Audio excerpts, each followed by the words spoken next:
অসমৰ সাংস্কৃতিক নগৰী তেজপুৰৰ ঐতিহ্যমণ্ডিত কামৰূপীয়া নামঘৰ, বিহগুৰি ঐতিহাসিক বৰনামঘৰ, গাভৰুপৰীয়া ৰাজহুৱা নামঘৰ, কেতেকীবাৰী বৰনামঘৰ আদিতো আজি দিনজোৰা কাৰ্যসূচীৰে শ্ৰীকৃষ্ণৰ পবিত্ৰ জন্মাষ্টমী উৎসৱ উলহ মালহেৰে পালন কৰা হয়।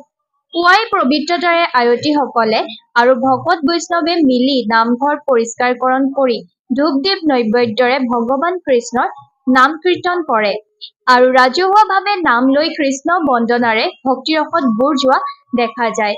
নামৰ অন্তত সকলোৱে সেৱা প্ৰাৰ্থনা কৰি ৰাইজৰ আৰু সমাজৰ মংগলৰ বাবেও ভগৱানৰ ওচৰত ৰাজহুৱাভাৱে শ্ৰীচৰণত সেৱা লয়।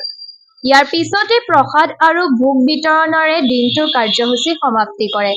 তেজপুৰৰ প্ৰভটীয়া আৰু নামদেউৰী গাঁৱত কৃষ্ণ জন্মাষ্টমী উপলক্ষে মহাপুৰুষজনাৰ অংকীয়া ভাওনাও প্ৰদৰ্শন কৰে।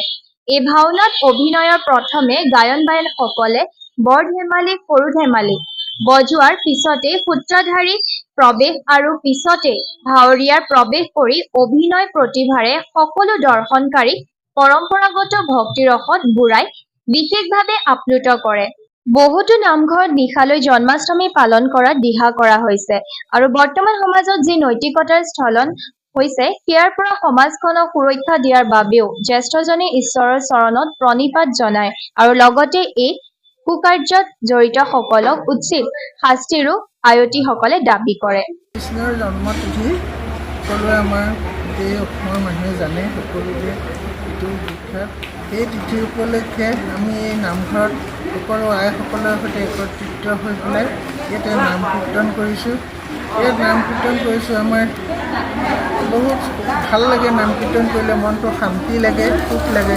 কিন্তু দেশত আজিকালি গাঁৱত বহুত অপায় অমংগল চলি আছে, বহুতো কিবা কিবি দুৰ্ঘটনা হৈছে, কাৰোবাৰ বলাৎকাৰ হৈছে, কাৰোবাৰ কিবা হৈছে, কাৰোবাৰ কিবা ক'ৰবাত বানপানী হৈছে, বিভিন্ন প্ৰভু তাত বহুত প্ৰলয় হৈ আছে।